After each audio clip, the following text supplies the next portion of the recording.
Across cricket, rugby, football and beyond, 2025 has showcased the scale, depth and ambition of UK sport. A year where established icons delivered again and rising stars pushed boundaries in ways impossible to ignore.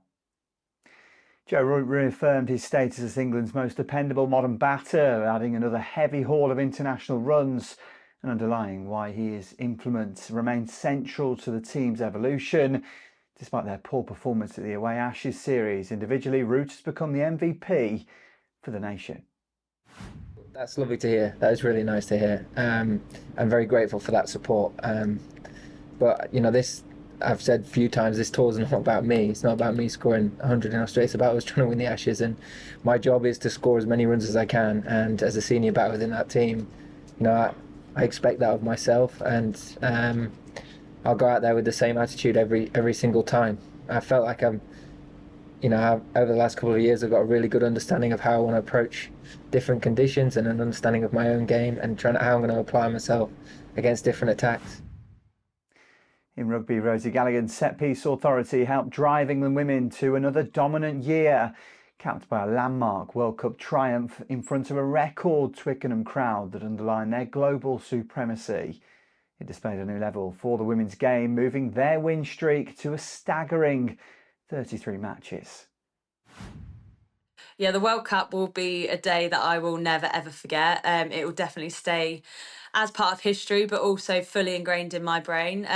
It was just surreal, and I think at the time lifting that trophy, didn't even really think of my journey in that moment. But being able to say that I have been in some of the darkest places, could have been amputated from the waist down if I'd come into hospital a day later with meningitis. Like, I really have just taken every opportunity that I've been able to over the last few years, and there has been many setbacks, but those have only made me stronger, both as a player and a person. And so it's a bit weird, but I would never change my journey for the world, even with those real big lows. I think that if you have those lows, it's about how you navigate them, how you use your people around you, and how you bring yourself back up. And I really feel like I did that, and now I can say that I'm a World Cup winner as well.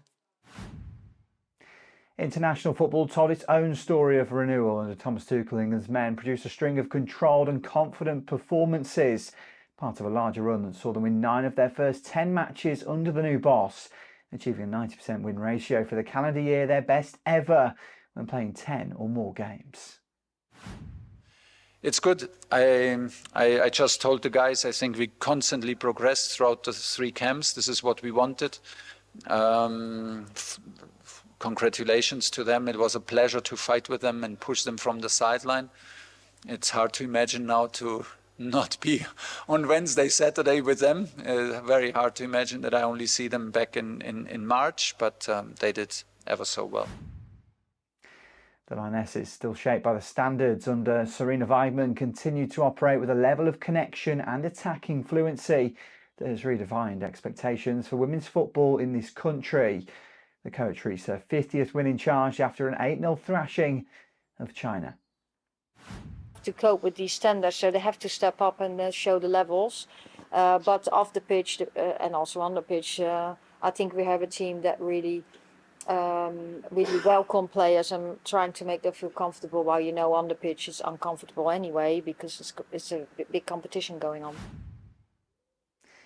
In darts, teenage sensation Luke Littler added another dimension to the sport landscape, collecting 6 major titles and becoming the youngest ever world #1 at a pace rarely seen in the sport. He's now drawing big comparisons to a certain someone called Phil Taylor.